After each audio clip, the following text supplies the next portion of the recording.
And welcome back. How's everyone Hey, getting Chris. on? Good. Today we're joined by Dominic Burgess. How about you introduce yourself, sir? Hi.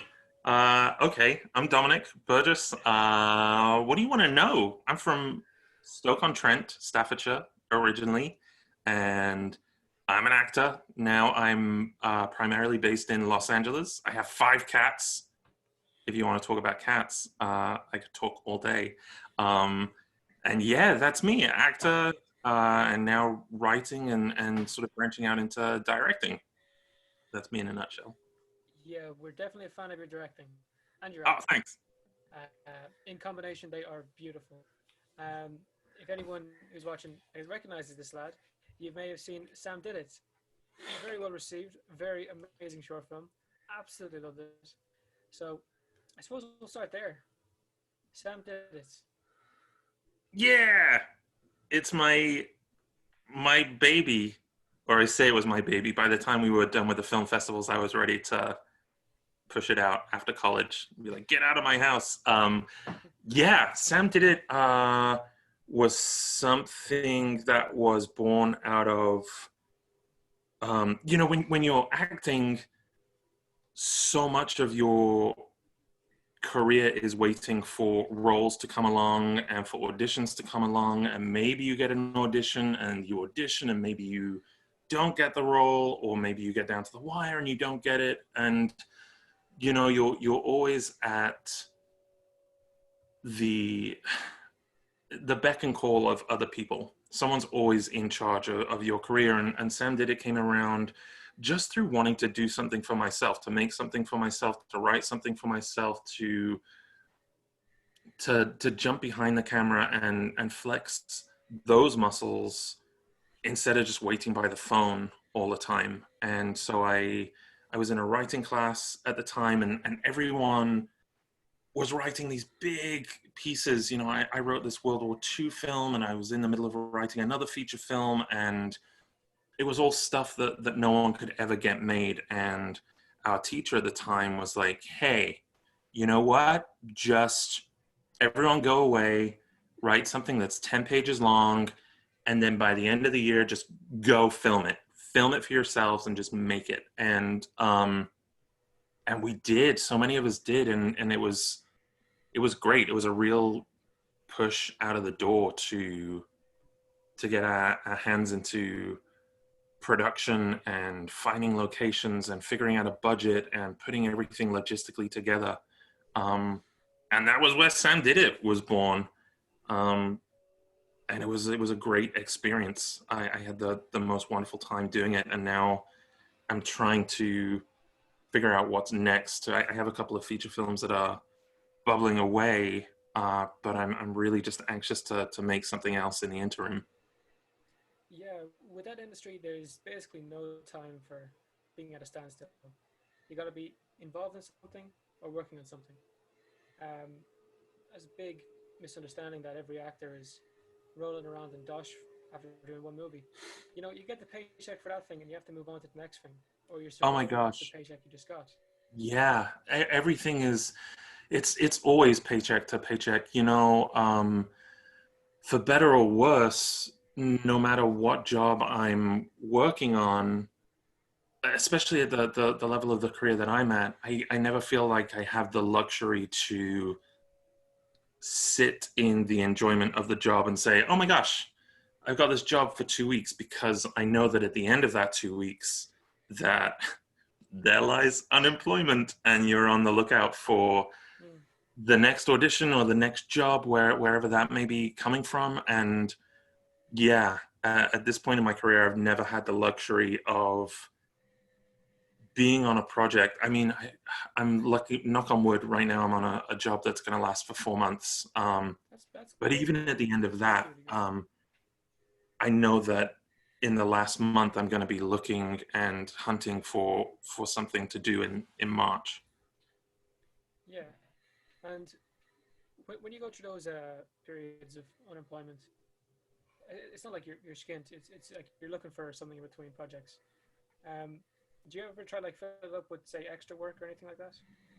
No, I at the beginning of my career, I mean, before I went to drama school, I was doing extra work. There was something that came to Stoke-on-Trent called In a Land of Plenty, and I did background work on that. And then I did some background work on DL and Pasco that was on the BBC back then. And then I went to drama school, and from that point on, I didn't do any background work from that point on.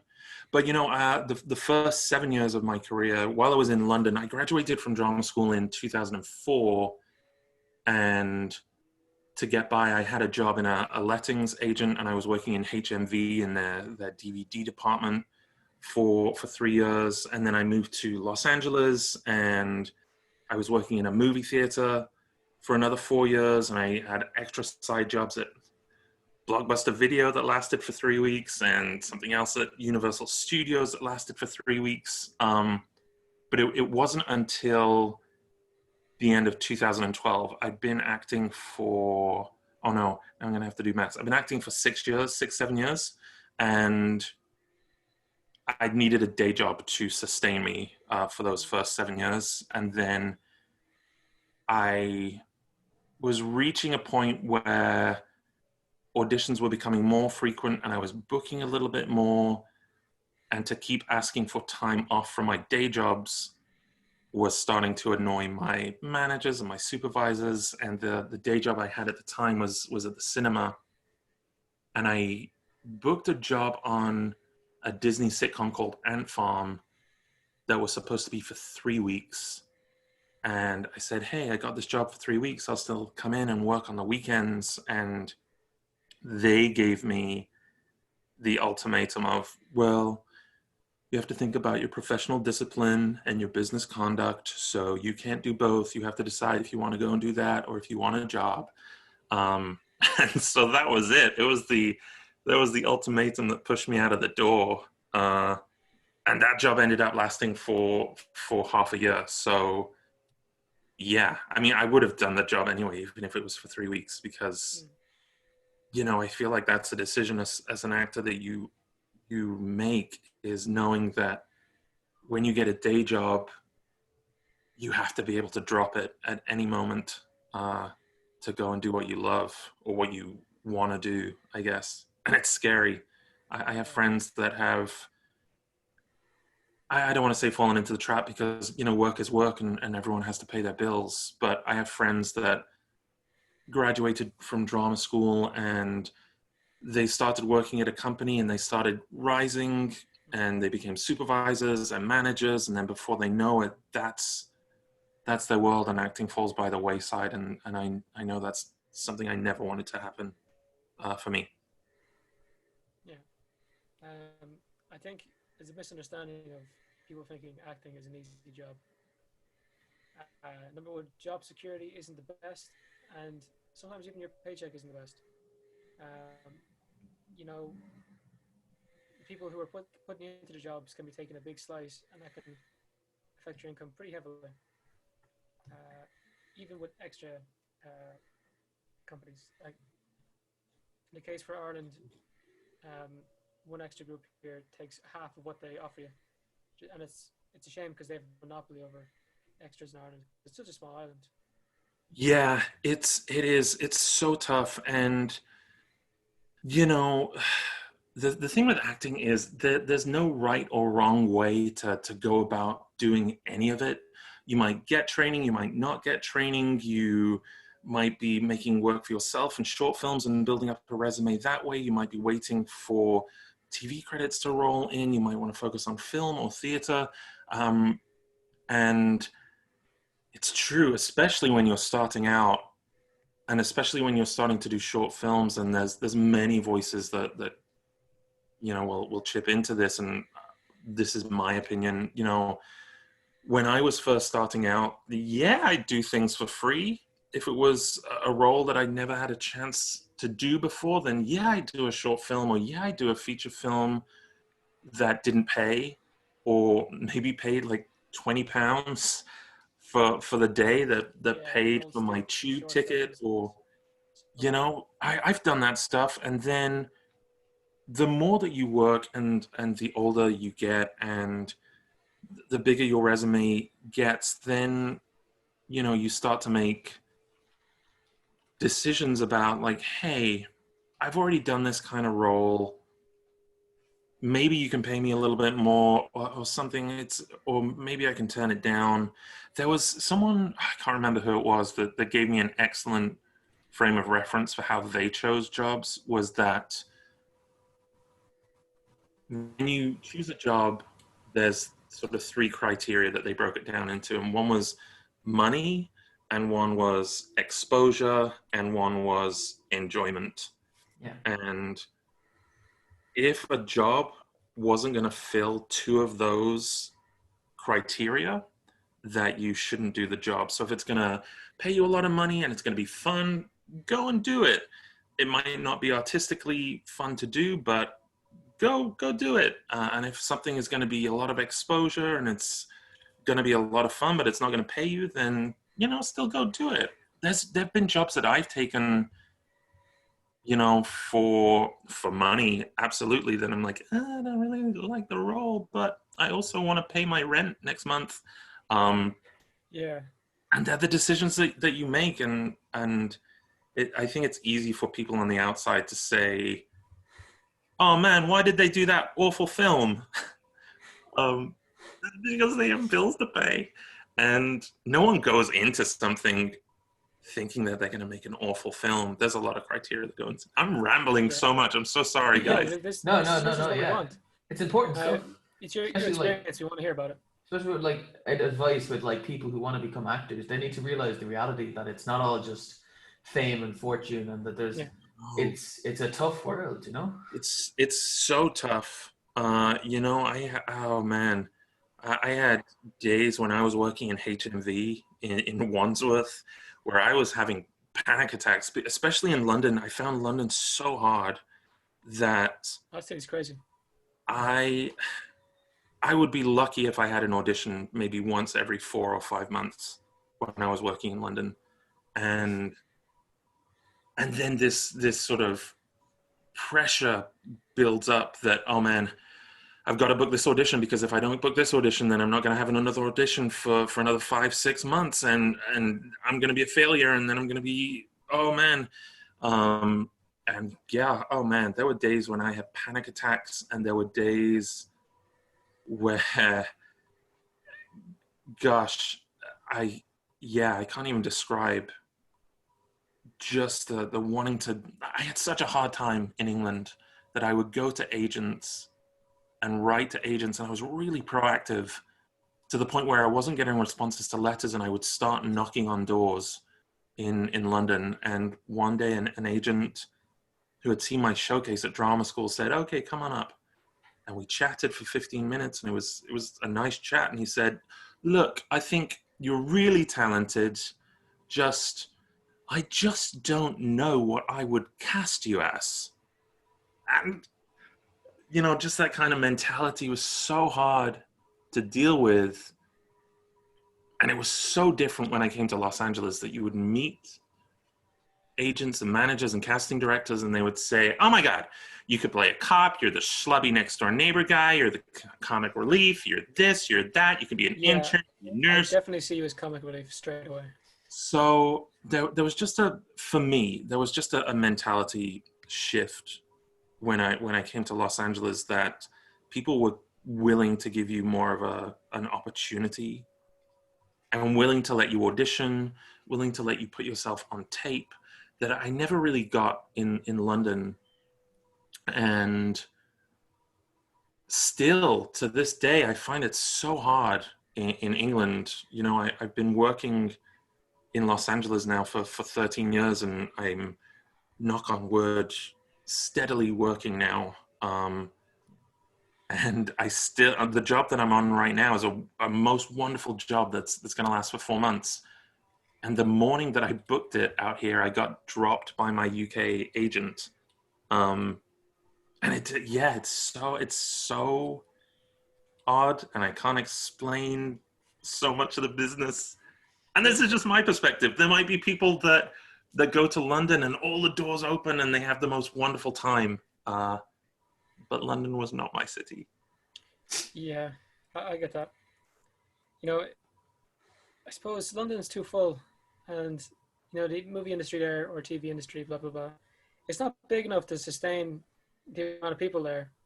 But when you go to Los Angeles, the whole place is built on film, TV, so on. Yeah, I mean, I love Los Angeles, and there are more productions, and you know, not to be all about the money.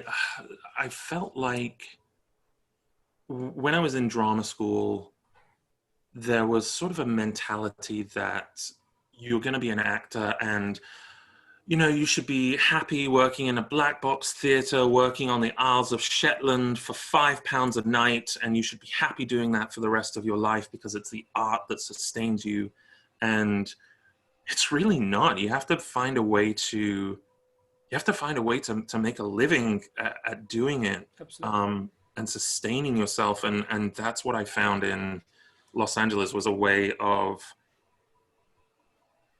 just a way of living and being able to act and do what I want to do. And yet now I teach some acting, I teach some writing, but you know, it's all still part of that creative world, which fulfills me. That's what Los Angeles has given me. And I have other friends, you know, that have come to Los Angeles to try and give it a try, and this isn't the town for them, and that's okay. Yeah. You know, there's New York, there's Atlanta, there's Vancouver, London. I have friends that have emigrated to Australia. You just find what works for you. That's the other thing about acting is what works for one person is not going to work for someone else. You could have 20 actors in the same room, meeting the same casting directors, given the same opportunities, and everyone's going to have wildly different careers. 100%. Yeah, it's a weird one, but it's definitely cool. So some of the jobs you can get into, even with very little experience. Well, has there been any downside to living in LA? I mean, you know, I feel like moving to Los Angeles was the best decision that I have ever made, personally, for me.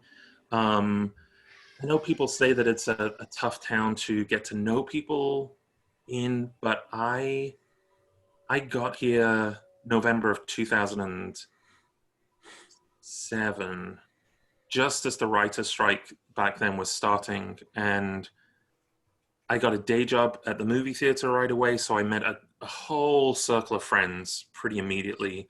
And then I started taking classes at an improv school, so I met a bunch of people there. And I mean, it was a terrible time for the industry, the writer's strike, because there were no TV shows being made, there were no films being made. There was a writer's strike in 2007 where the writers union, the WGA, went on strike for pay reasons and I think crediting reasons. I don't know the ins and outs of that strike, but it shut the industry down for 6 months out here, and I sort of landed at the beginning of that. And from the outside looking in, you might say, oh my God, what a terrible time to arrive in Los Angeles. Yeah, I was thinking but actually it was so beneficial because all of these casting directors that would normally be too busy to meet people had nothing to do. And so they were holding general meetings, they were taking classes and workshops. And I decided, I sold my car before I moved to LA. I sold my little Vauxhall Corsa in England. And I thought, I'll get a new car when I get to LA. And instead of buying a new car, or a secondhand car, I wasn't going to buy a new car. I didn't have the money for that. But I thought, instead of buying a car, I'm going to pump all of my money into acting classes and workshops and meeting as many casting directors as I can. And I must have met 75% of the casting directors in LA when I first got there because this writer's strike was going on. So for me, it was kind of benefit, or I used it to my benefit. Yeah. That makes me sound really shrewd and business-like, but I didn't really know what I was doing. No, you made a positive out of a negative situation, which yeah, you got to take advantage of that, you know. Yes, Thomas. That exactly that. Yes, yes. Yeah, smart. You know, good on you. You know, well done. Yeah, I had no idea what I was doing. You know, I came here so wide-eyed and bushy-tailed. I got my O1 visa that they call it, that was going to last for 3 years, and I remember going into my UK agents at the time and saying, "Hey, I got my O1 visa. I can go and work in America." And just again, the mentality of the industry there that I found was them saying, "Oh, that's nice, love. You're going to go to America, going to be a star. All right, well, we'll see you in 3 months." And just that kind of, but I moved to LA. I had my suitcase. I had no idea where I was going to live. I got a hotel for a couple of nights, jumped on a website called Craigslist, and found this place to live in North Hollywood. And luckily it was a good area, but I had no idea what was a good area or a bad area. And yeah, I thought, oh, great, I got my O1 visa. I can just go and work on American shows. And then you find out that you can't because you have to be in the acting union, SAG. S was on its own then. And so you couldn't work on a SAG show if you weren't a SAG actor. And to get into SAG, you had to work on a SAG show, but you couldn't. So it was this catch-22 situation. That's a bit dodgy, isn't it? Yeah, That's terrible. That sounds like an infinite loop. You can't work here because you don't have a SAG. But yeah, you weren't with us before. You can't join us now. The way that I got it, it was easy. It was harder back then, and I got it through doing a commercial. And commercials were willing to pay the fine to hire non-union actors to work on union productions. Nowadays, the unions have merged. Now SAG, AFTRA are one union, and I know you mentioned we'll talk about Sam did it, but now actors can make their own short films and become a SAG signatory and get themselves into SAG, or you could for a while. I don't know if that's sort of coming to an end, but now I think it's a little easier. But yeah, I was on this visa, and then I think a lot of, I'm jumping all over the place, I'm so sorry. I think a lot of actors, and myself included, think that there's always just the one next thing that is going to make their career work. And you're starting out and you think, oh, if I can just get into drama school, then everything's going to be okay and I'm going to be an actor. And then you graduate and you say, oh, all I need is an agent. And once I have an agent, everything is going to be perfect. And then you get an agent and then you say, oh, but all I really need is that first audition. And once I have an audition, then I know that everything's going to be great. And you get the audition and you don't get the job. And then you're saying, all I really need, I'll take one line on a TV show. And then I know that everything's going to be okay. And it keeps going and going and going. Yeah. And, you know, even here you say, all I need is 6 co-star credits and then I can get a guest star credit and then things are going to roll. And then once you have a guest star credit, then once you have 6 of them, then I can be seen for series regular roles. And it just doesn't, there's all one more thing and it just doesn't work like that. I kind of have Go on, Thomas. No, please. Are you getting up with? Go on. We were talking to a guy pretty recently. He was saying this is pretty common among actors. There's always, I'll be happy when. I'll be happy when I have this, when I have that, when I've done this, when I've co-starred in that. But it's never, I'm happy now, I want to go do this. Yeah. Have you experienced that yourself? Yeah, gosh, absolutely. And it's fantasizing about the role, success that might come with it. Back to what I think I was talking about earlier on is when you're acting, there's never a sense of security. And so you are always looking for what's next. And so, you know, I came into this job that I'm on right now thinking, oh my gosh, how blissful. It's going to be 4 months of work and I can relax and enjoy the role. And to an extent that's true, but I'm already still, for better or worse, mentally ticking away, like, okay, I've got to think of what I'm going to be doing in March, what I'm going to be doing in April, what's going to be going on next year. And it's a terrible cycle to get into. More terrible, I'm at my very worst when I am waiting for news on a big job. If you audition for a pilot, if you audition for something that, you know, what you might consider to be life-changing, and that can be anything.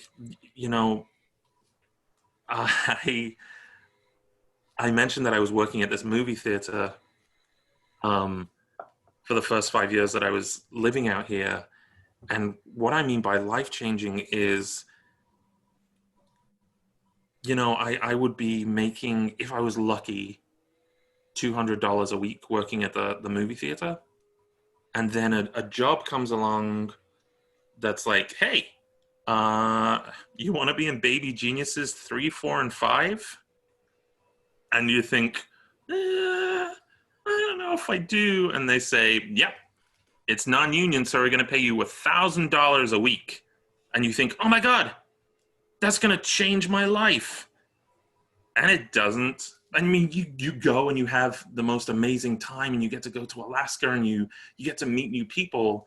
But then by the time you paid your taxes, which take out 40% of your paycheck, and then by the time you paid your agent, which takes out another 10%, and by the time you paid your manager, it takes out another 15%, you know, you don't make a lot of money unless you're in the top 0.15%. Yeah, we know people who be in the top 10%, top 11% of actors, and they say like, I'm comfortable. And then you're wondering like, what about the other 90%? What's going on there? Yeah. You know, I'm so lucky, knock on wood, that I'm in a position now where I can mentally say, okay, I can pay my rent for the next 6 months. If nothing comes in, I can pay my rent for the next 6 months. Yes. And that is luckily my comfort barrier. And, you know, during the pandemic, things got pretty down to the wire in terms of, I haven't got any work for 6 months. And luckily this came along, and I was teaching a little bit, but you know, that barrier can disappear so fast. There's no guarantee that you're going to book any work or get any auditions. So yeah, it's a tough business. And the other thing, I don't know if things have changed.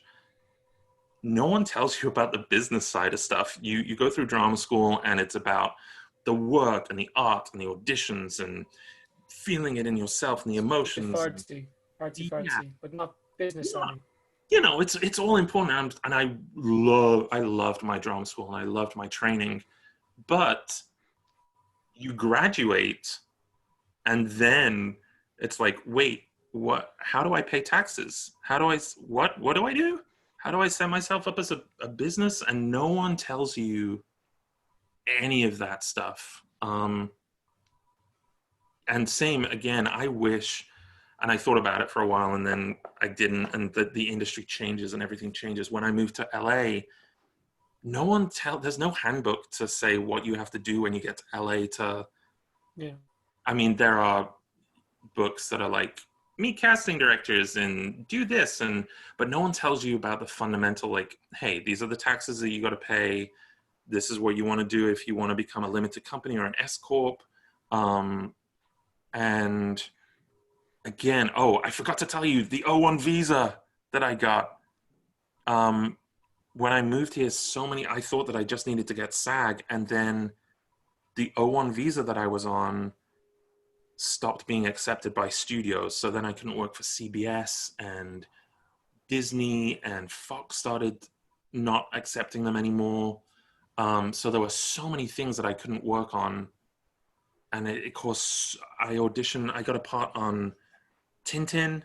And I was like, oh my God, I did it. I got a part on Tintin, and I'm going to be directed by Steven Spielberg. And that was in, I think, the November of the first year that I was here fully. So November of 2008.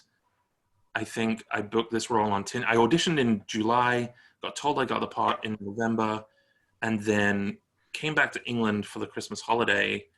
And on Christmas Eve, had an email from Paramount saying, "Hey, we're not going to accept your O1 visa."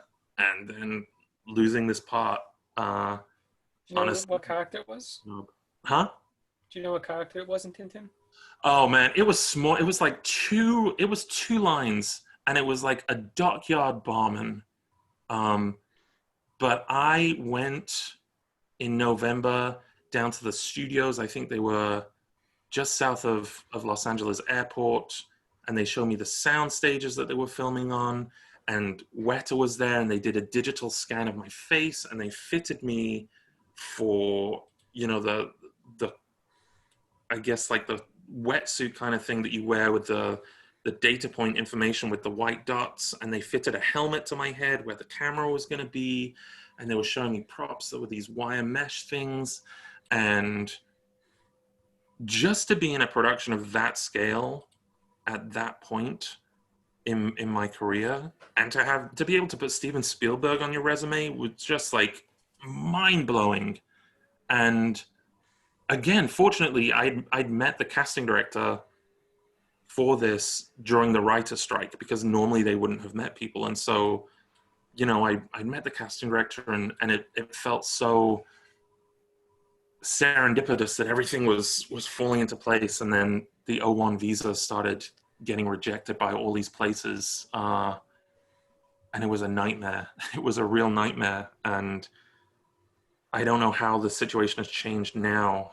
I'm on a green card right now, and I'm going through my citizenship process, but it was tough. And I'd advocate for anyone planning to move to Los Angeles to really look at the intricacies of the O1 visa, because you can't just work on anything. I think it's changed now. When I came over, it was like a blanket O1 visa, and I could work for any production company in any studio.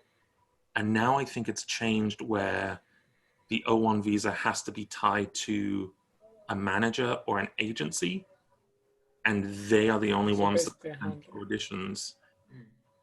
But if that manager or agent drops you as a client, your visa is now null and void. And you might have just spent £5,000 saving up for this visa and moved to LA, and for whatever reason, maybe your manager drops you, or they decide that they're going to move to another company, or they're not going to manage anymore, and they've decided that, hey, you know what, instead I'm going to go be a voiceover producer. And then you're kind of beep out of luck. Yeah. You know, a lot of times when we have actors on the podcast, we always ask them, what advice would you give to upcoming actors and like people who want to pursue it as a career? And you know, most times you'll get the, oh, if you really love it, you do it, all that kind of stuff. This is the kind of shit they need to hear, man. This is the nuts and bolts of it kind of thing. Yeah. Moving to the United States to do acting, I've never heard this perspective, and I'm really confused about the visa you got to start. That kind of makes you a slave to the company. Yeah, I mean, that's now. Mine wasn't like that. Mine was sort of a generic 3-year O1 visa, which didn't tie me to companies. But there was the Tintin experience, which was Paramount. And then I auditioned for something on CSI Miami, and the paperwork went through, and they were like, no, can't do it. Auditioned for something on The Mentalist, which I think was CBS, and casting called and were like, wait, he's on an O1, right? And that was that. Then I worked on a Fox show called Raising Hope, and I was in my trailer, and the first AD knocked on the door and was like, hey, wait, are you on an O1 visa? And I was like, ooh, yeah, I am. And then there was like 3 hours that went by for them to be able to process the paperwork that they said they needed to do. But the worst one, I won't say the show's name. I had a great time on the show. I booked this role on a show, and everything was fine. Went for wardrobe, went for fitting, turned up for filming for the day, I knew I was going to be used for the whole day. And so I did my due diligence. I left my phone in my trailer so that I could focus for the day. And no one mentioned anything to me on set. Everyone was so nice on set. And then I got back to my trailer and I looked at my phone and I had like 23 voicemails and so many text messages. And the first one started out, you know, kind of mild. And it was someone from production saying, "Hey, Dominic, it's Sarah from production. I just want to check. Are you on an O1 visa?" And then I listened to the next voicemail and it was like, "Hey, Dominic, it's Sarah again. I looked at your paperwork. You're on an O1 visa. We need to figure this out."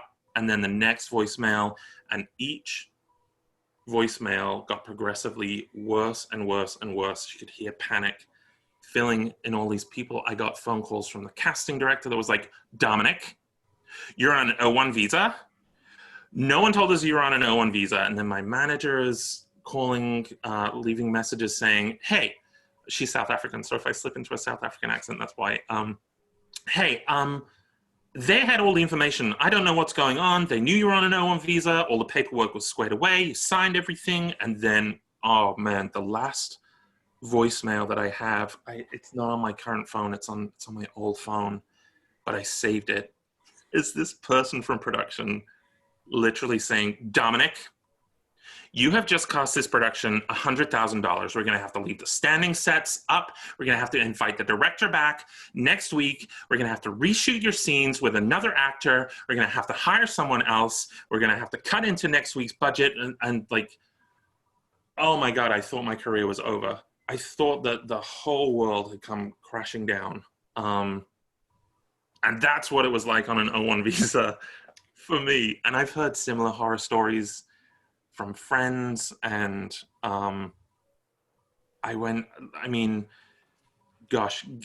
getting my green card, converting to a green card, changed my life emotionally and career-wise, from just a standpoint of, oh my gosh, now I can work on any show and any production without this fear of anything going horribly, horribly wrong. What do you need to get a green card? So there are criteria that you have to fill. It's similar to getting an O1 visa. When you get an O1 visa to go and work in the States, you have to fill criteria. And so this is something that I would advocate for any actors that are going through drama school or want to move to America, is save everything. Every piece of literature that you have, every headshot that you've ever taken, have backups, have photocopies, newspaper cuttings, because you have to build a portfolio to hand to immigration to say, "Hey, I'm a professional actor. I'm good at what I do. Here are my headshots. Here are my reviews. Here are letters of references from directors in the industry."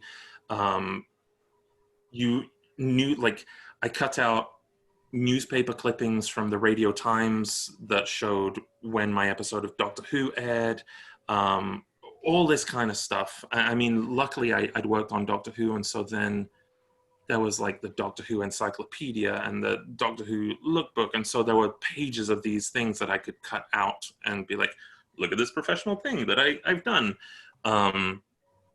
And so you've convinced immigration that you're a big deal. Yeah, and you know, I was very fortunate that people that I'd worked with gave me letters of references. I did a cell phone commercial for, I don't know if it's still going in the UK, for a store called The Link, and there was a director there called Mark Mylod, and I had a great day, but it was a one-day commercial shoot, and I knew that I was going to go do this O1 visa process. And a couple of months later, I just sent his agent an email being like, "Hey, I'm going to go to America. Would you give me a letter of reference?" And he oh so kindly did. God bless him. And then it wasn't, again, this is naivety and wide-eyed, bushy-tailed, but it wasn't until after I'd sent that email that I realized that he was the director of Ali G in the House. And, you know, he's subsequently gone on to have like this big career, and he's directed episodes of Game of Thrones and all these big productions. And looking back, if I'd have known who he really was before I'd sent that letter being like, hey, can I have a reference? I would never have emailed. I would never have sent an email being like, hello, I'm going to America. Can I have a reference? I would have been like, oh no, he's too big. He'll never do it. And so, sometimes I guess you just have to. But as you've learned, if you don't ask, you don't get. Yeah, exactly. And I'm getting better at that too. I'm something I still struggle with is, I guess, imposter syndrome, where you get to a set and you still feel like, I don't deserve to be here, even though you've auditioned and you've had callbacks and. Like, what am I doing here?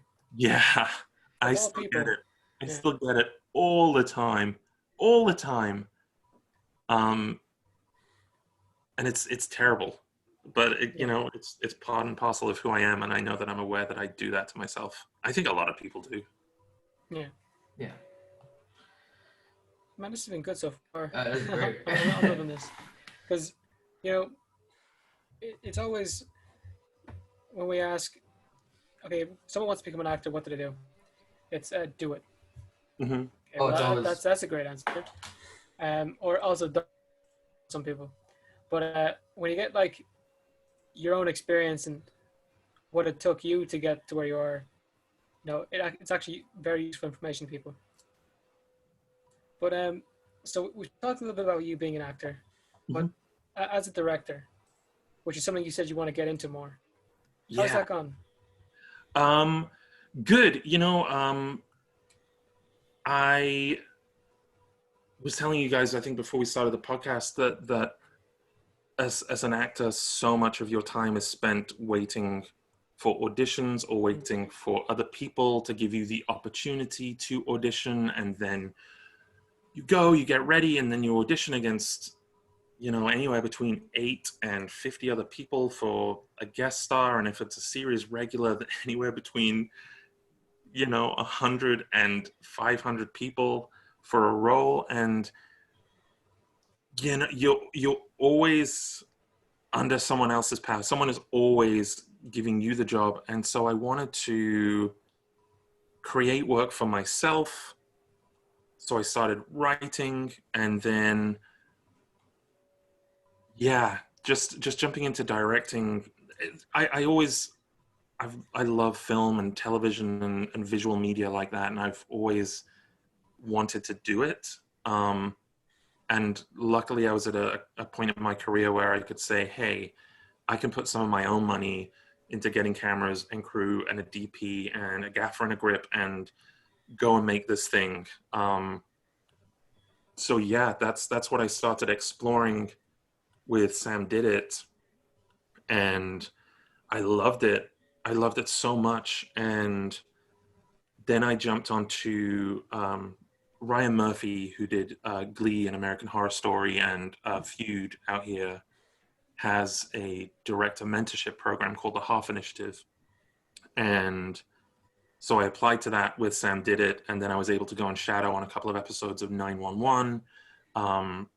And I've always been the kind of actor that when I'm on set, I'm not up in everyone's business, but I'll sit in what's called Video Village. And for anyone that doesn't know what Video Village is, it's where the director sits, where the script supervisor sits, producers, and everyone sits, and they can watch what's going on the monitors. And I always go and sit there and I ask questions, and I'm like a sponge on set. I just want to keep learning everything I can.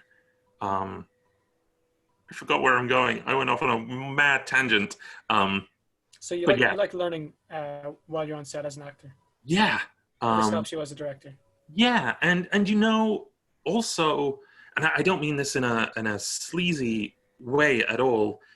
I like talking to people and making connections with people, because that second camera assistant probably doesn't want to be a second camera assistant for his whole life. He wants to become the first camera assistant, and then he wants to be the camera operator, and then he wants to be the DP, and then he wants to direct. And so when you talk to the crew and you get to know people.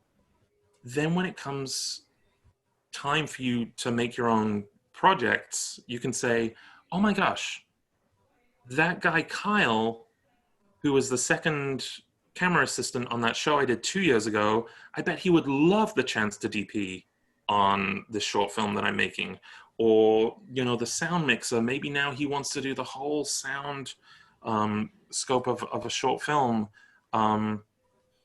Everyone that you meet, the thing, yeah, you know, the same way for actors that are always looking for the next job, so too are hair and makeup and wardrobe and camera people.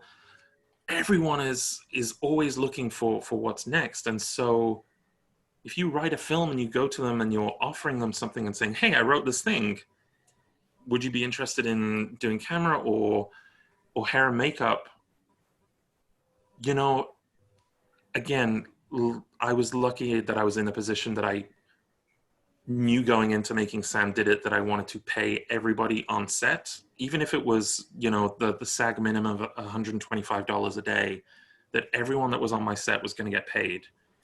And then you're going to people and say, hey, I don't have a lot of money, but I would love to have you on board and I can pay you. I've got $500 for wardrobe. What can we do? And I've got, hey, I knew that I wanted to spend a little bit more on camera stuff, and say, hey, I'm looking for a DP. I've got $3,000 to spend on an ARRI Alexa package and a DP, and I've got $300 for a camera assistant and a focus puller and $500 for sound and a mixer. And learning to budget all that stuff was so helpful too. I went on such a circle there, guys, that I don't know where I started, but that was the experience of putting Sam together, was asking people and budgeting and storyboarding. Yeah. Well, you said it's good to make connections. You know? We got to the end of it. Yeah, you just like whittled it down. Thomas was just like, it's good to make connections, and I went on a 5-minute tirade. Yeah, but like, if we asked every question, like this is a long form conversation. You know, it's somewhat educational. You're pulling from people's experiences. If we're like, okay, so what's it like being an actor? Good. Okay, how'd you become an actor? I auditioned. What's it like being a director? I direct. Yeah. We get that a lot. We'll be done here in about 20 seconds. You know, this is the kind of stuff we live for, man. These long life experiences. It helps everyone. Yeah. You know? We learn from each other, and that's exactly what you were going on about. Like, you're learning from people on set how to do what they do, and you're incorporating that into what you do.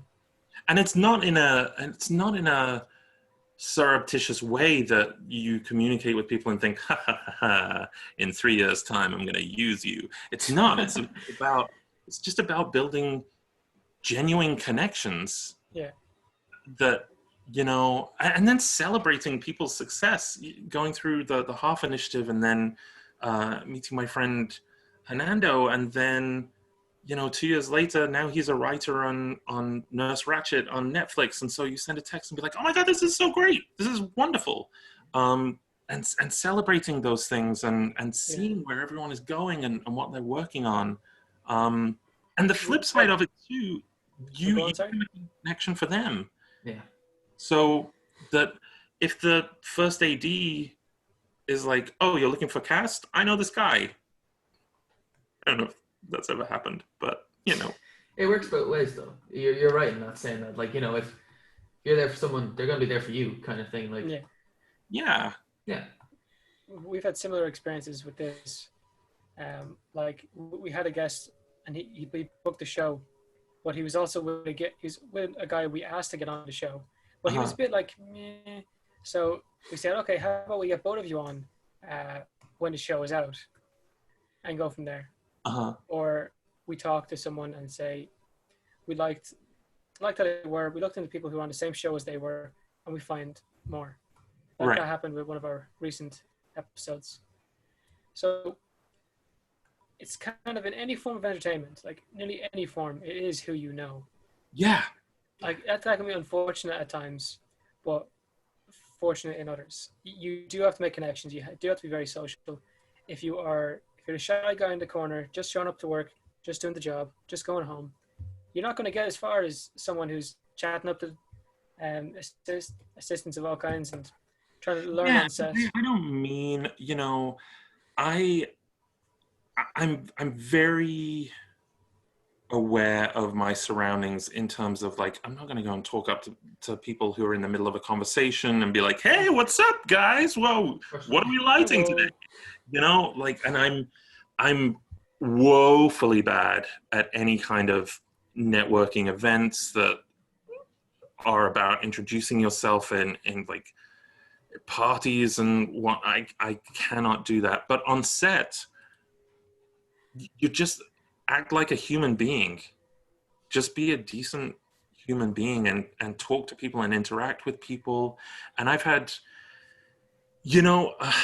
good experiences and bad experiences of doing that. When you're what you call a guest actor, when you're going from show to show and maybe you're doing 1 episode or 2 episodes of something at a time, when you arrive to set, you sort of have to feel out the environment that you're going into, because some sets are very open and warm and you get there and they're like, oh my God, welcome to the family. And other sets you get there and they're cold sets and you know that, all right, this is a set where I keep my mouth shut, I go in and do my work, and then I go home, and that's okay. One of my first experiences in LA, one of the very first things that I booked here was a TV show that will remain nameless. And I got to set, and it was just a small 1-day role. And again, I was younger and I was wide-eyed and bushy-tailed, but still had the wherewithal to know when I would be intruding on a conversation. And they had set the cast chairs up, and there were a couple of series regulars and guest stars, and there was me. And we were all sitting around in a circle, and there was some light chit-chat. And I heard one of the series regulars, speak with a British accent. And I was like, oh my gosh, it's so nice to hear a British accent. And she was looking at, I said she or he was looking at their phone, and they put their phone down, and I was like, okay, they're not doing anything else. They're not going over lines or anything. And I said, whereabouts in England are you from? And oh boy, I got the dirtiest stare. I got the dirtiest stare from them. And they shot daggers right into my soul. And then I was like, okay, all right, cool, I get it. And then the AD came over and they called us over to set, and we rehearsed the scene and we shot some of the scene and did what we needed to do. And then when we came back to the cast chairs, my chair had been moved into its own separate room. And the AD was like, hey, you can't talk to the series regulars. And I was like, what? I just asked where in England they were from. So that was one of my first experiences of... Yeah, there's a lot of on-set snobbery. It's crazy. It's disgusting. It's crazy. I'll talk... think you're above someone asking you like, oh, hey, where are you from? I'll talk you're English, I'm English. Yeah, I'll talk to anyone. I'll talk to absolutely anyone. And you can feel out a situation. If someone is going to be doing a big, difficult, hard scene, and you can see that they're in their script and they're focused and they're learning, people will give you visual cues about, okay, this is not a good time, and you just read that out. But if people are just sitting around in a circle looking at phones and, it makes me so sad when people are mean, just in general, but especially in this industry, because it's, I'm sure you've heard it before, it's an old trope, but we're not saving lives, we're making television. That sounds more like a her problem or he your problem. Yeah. Like they sound... Well, let's let it was a she. They sound stuck up, and it's not your fault, bro. No, yeah, but when you're a working actor and you're a guest star, that's what you have to kind of figure out when you come into these new environments is exactly what the set is and what the hierarchy of the hierarchy. That makes it sound like. Just who's a dick. You got to figure out who's a dick and who's not. Yeah, and you'd be surprised. I worked on Star Trek Picard last year. Yes. And I seen like the makeup they put on you. Oh, and that was insane. It was so cool. And they were the nicest people. They were the nicest human beings. And these are people, this is people that have been in the industry for decades. And they were so nice. And I met Jonathan Frakes, who directed the episode. He was Riker in Next Generation. Mm. And he was the guy that I said, the prosthetic guy brought me up to him and was like, "Hey, this is Dominic. He's going to be playing Mr. Vup." And he was in the canteen. He stood up, he threw open his arms, and he was like, "Dominic, welcome to the family." And he gave me a hug. Of course, this was before COVID times. So and nice. That sounds so nice. It sounds so welcoming as well. It's like it's the experience you should experience. Welcome to the family. That's so nice. But the other thing is, and it's something that I will always advocate for, no matter if I direct or write or whatever I go on to do. I know for myself that I do my best work when it is a nice environment, when it is a comfortable environment, and you feel free to take risks with your character or decisions, that there isn't this pressure cooker of like you feeling like people are staring at you being like, what can you do? What can you do? When people are warm and open and engaged, then you can play and you can experiment. And I just think the work is better that way. Yeah. There's a lot to be said about a positive work environment. Mm-hmm. And, there's a lot to be said about a bad one too. Yep. Yep. So I have this curiosity and I need you to confirm it. Oh. So it's about the food on set. In my opinion, and the opinion of actually every actor I've asked, the food on set is better than their own mother's cooking. It's the best cooking on the planet. Best food there is in the world. On set, catering. Jeez, you never shut up about this, man, do you? It's what do you think? He said Star Trek. I said tasty food. I mean, listen. Well, here's the thing on Star Trek, because I was in prosthetics. Whenever I do a show and I'm in prosthetics, I'm very careful about eating because you don't want to mess up all the makeup. But did they let you take some home? Well, I mean, here's the thing. There have been, especially the first 5-6 years that I was out in Los Angeles, there have been days, guys, when I had so little money. I was working in the movie theater that I worked at this movie theater called the ArcLight, and it's in Sherman Oaks, and outside there's this fountain. And there was one night where I finished work and I had nothing. I had no money whatsoever. And I went to the ATM and I couldn't get money out of my American account because I was overdrawn. And I went to my NatWest account thinking, oh my God, please let me be able to get $20 out. And I had like £8 in my NatWest account. I couldn't get money out of my UK account. And I was so desperate that at 2:00 in the morning, after I'd finished the shift at the cinema, I took off my shoes and my socks and I rolled up my trousers and I waded into this fountain to pull out 25 cents and all the change that I could so that I could take the 150 bus down Ventura Boulevard and get home at night. So any food that I can get on set during those times is divine, because there were days when I was eating dry cereal, and there was a place maybe a mile away from where I was living at the time called Little Caesars Pizza, and you could get a full pizza for $5, and that's what I was living on, and soda at the no. So any food that you get on set then is delightful. Any free food is good food. Oh, Yes. But particularly in the first 5 years of being out here, yeah, I go through craft services and then I go back through again and be like, well, this is dinner. This is for tomorrow.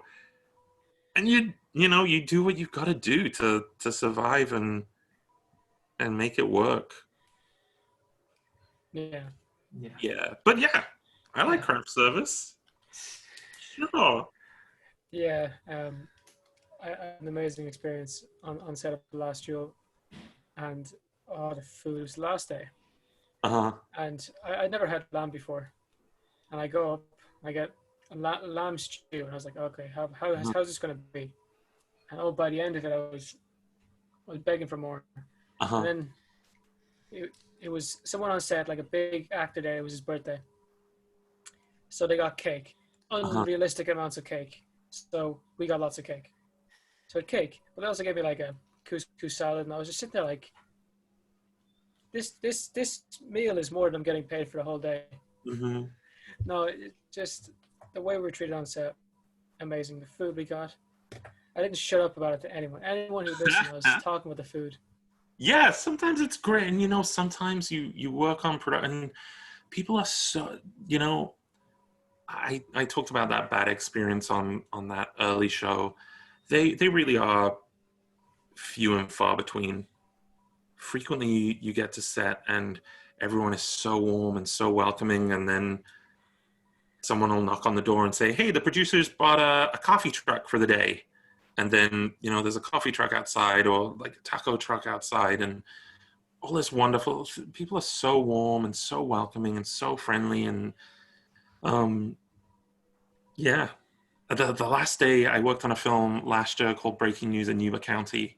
And the last day that we worked on that film, they had brought in a live band to play for us at craft service. They had set up so cool. the nicest craft service table, and it was down in Mississippi, and there was a lot of fresh seafood. I don't really eat a lot of seafood, but the display was divine, and there was like chocolate fountains, every kind of dessert that you could think of. Yeah, the food can be good. Yeah, and there's a lot to be said about those coffee trucks, especially the ones you don't have to pay for. Yeah, it's just what was it that I think it was Ant Farm, and every week someone had paid for a different coffee truck or food truck to come in on a Friday, and it's nice, and then all the crew is there and they bond, and it's really, really nice.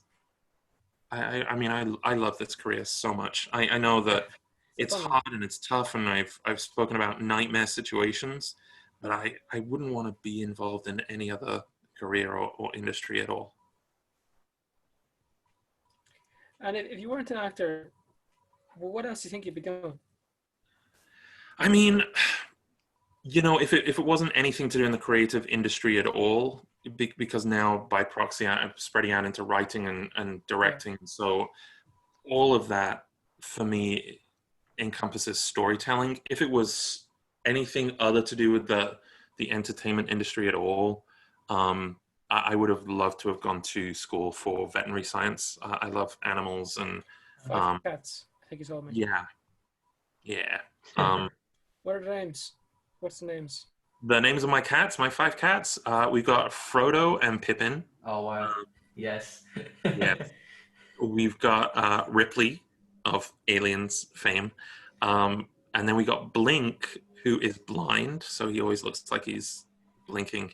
And then we got Nub Nub, who has 3 legs. And we call him that because he has this little nub on his back leg. Yeah, they're my 5 cats. But yeah, I would have gone into to veterinary medicine, I think.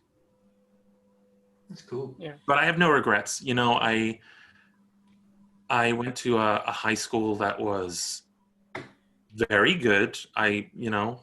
I'm very, very fortunate to have gone there. But they were very, very academically, it was a very academic school. And so when I said that I wanted to audition for drama school, I went to career counselor. I just threw up quotation marks for anyone that couldn't see that. I went to the career counselor and said, hey, I want to audition for drama school. And she just flat out said, then there's nothing I can do to help you. And then we just sat in silence for 20 minutes, for career guidance. Who says that? No, that's it. And I can't help you. What the? Oh my gosh. Yeah, we sat in silence for 20 minutes. She tried so hard. I don't know if the names of the forms have changed at the time. To go to university, you filled out UCAS forms. Yes, we have UCAS. And at first she tried, and she was like, why don't you go to university and fill out this form and study English with drama? And I was like, no, that's not what I want to do. I want to do this drama school and jump in. Guidance counselors, like career guidance counselors. If you have anything that is like not STEM, it's normally like frowned upon. I said I wanted to do film production, and I got recommended. I left that room with 3 papers of engineering. Yeah. Not once having said I want to do engineering. I was told I should do engineering, but yeah, there you go. It's so hard. People that aren't creatively minded, I think, just don't understand. And I'm sure it still happens. It still happens to me all the time. People that you meet that aren't aware that you're working, and you'll meet them, and there's that initial shame when you leave drama school or you meet someone and they say, oh, what do you do? And you say, oh, I'm an actor. And then immediately it's like, oh, you on EastEnders? Are you on Coronation Street? Yeah. If it's not a yes to those 2 questions, then it's like, okay, you're a failure. And what were you in? What would I know? Yeah. When you're first out of drama school, you have like 3 or 4 student short films. Maybe you got a guest appearance in something. It's kind of hard to answer that question. It's so, even to this day, whenever anyone asks me if I jump into a lift or a taxi or anything, and they're like, what do you do? And there's still somewhere psychologically this shame that I think is associated with doing a career in the arts. And I hate it, and I hate myself for feeling like, I'm an actor, but yeah. And they're like, what have you been in? And I'm like, bits and pieces. Like I'm around, and then you feel like you have to list your resume or your CV. Yeah, it's kind of like the question comedians get. Oh, you're a comedian? Say something funny. Yeah. Say to a carpenter, hey, build me a table. Exactly. Yeah. It's a thing though with like that. These people, like people you talk to, they see the same 10 to 20 actors in everything. Like it's between Star Wars, Marvel, Game of Thrones, they're all integrating into one, and like, you're. I say like people in your situation, it is tough, yeah. And there's this stigma, and I hate it, and there shouldn't be, that is associated with. I went to a friend's wedding not long ago, maybe 2 years ago, and I met the groom's father, who I didn't know. And he said, oh, what is it that you do, Dominic? And I said, oh, I'm an actor. And he said, oh, so you wait tables then? And first of all, I don't want to swear on your show. No, you swear. No, you're not allowed to swear. Fuck you. Like, there's no shame. There's no shame in waiting tables. There's no shame in working to sustain yourself. If you're an actor, there's no, even if you're not an actor, there's no shame in whatever job you are doing to sustain yourself or your family. And so that really grinds my gears a little. And I was like, no, I'm working. And then, something switched inside of me, and I said, oh, what do you do? And he was like, I'm a doctor. And I said, oh, so you play a lot of golf? And he got so mad. He got so mad but it's like, it drives me nuts, that snooty, just, yeah, it makes me really sad. It's Yeah. definitely a stigma behind acting. Yeah, That it's one of those Terrible. unfortunate ones, but it's there, and I it don't think is. it's going away for a while.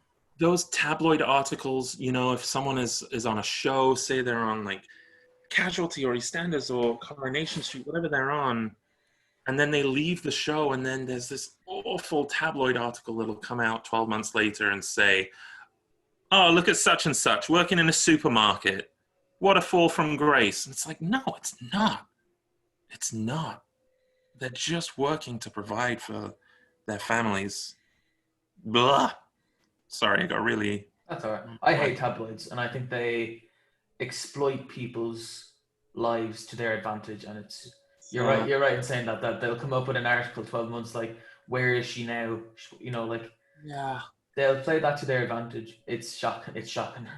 Like, Yeah. It's tough. Yeah, it's the only way to put it. But like, people who go to acting school, think it's all like when you said earlier, it's the mentality of like, I just need one more thing. It's not all that. There's a lot to it. There's a lot of There's a weights out with the lot of positivity. heartbreak. There's a lot of you just have to know going into it. Listen, I said it.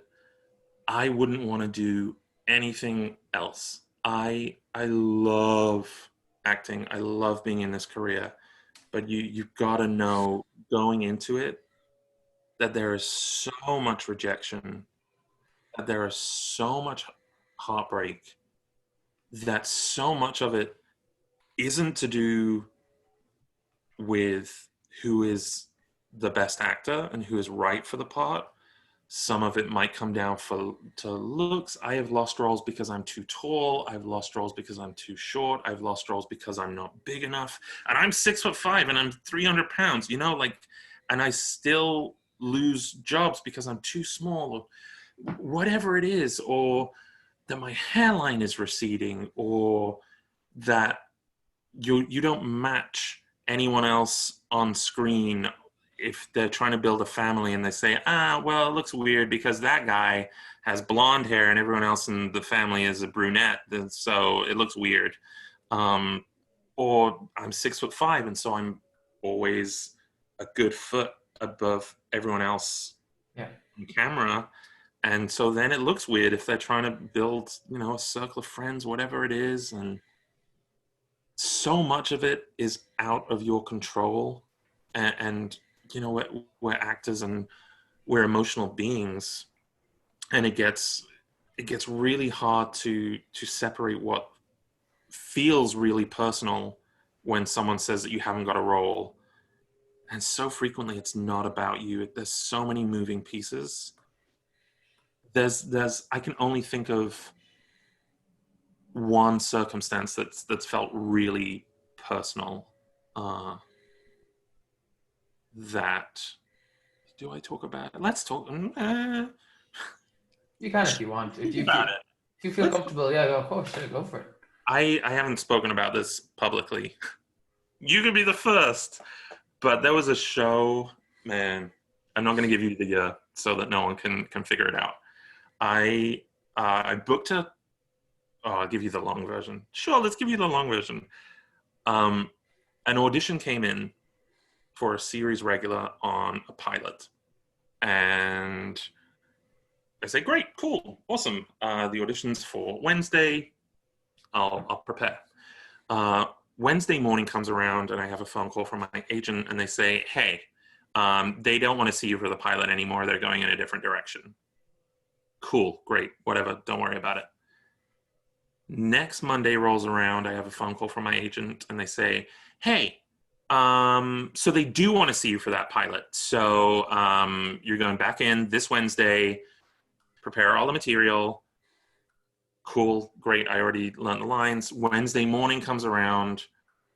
Hey, no, they don't want to see you anymore. Just forget about it. We're not going to worry about it. 2 hours later, I have another phone call. Hey, they really want to see you. Just get in the car right now, drive down, do the audition, and just let them see you. So I race down, do the audition.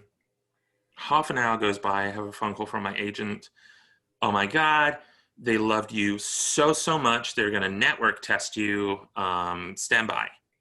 And when you network test, it means that you go to, the studio and you're down to like the last 1, 2, 3 people for this role. And you sign your contract beforehand and it changes your life. And so then you're like, oh, cool, they're going to network test me.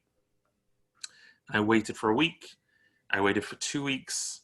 And then I had a phone call to say, hey, yeah, they're not going to move forward with you. It's not going to move forward. So then it's like, fine. So you put it out of your head. And then 3-4 weeks later, I have a phone call to say, they can't get you out of their heads. So they're going to write a character just for you. And you're going to be a recurring guest on this show, and they're going to make this role for you. Send us a video of you singing. So I send this video of me singing, had a phone call back saying, hey, they need something more upbeat. So you send them something more upbeat, and then you get the role. And they're like, cool, I did it. I got this role that's going to be recurring on the show. And you turn up to set, and the producers and everyone there are happy, and they're saying, hey, everybody, this is Dominic. Dominic's going to be playing, I don't want to give it away, this character, and throughout the season, they're going to do this and this and this and this.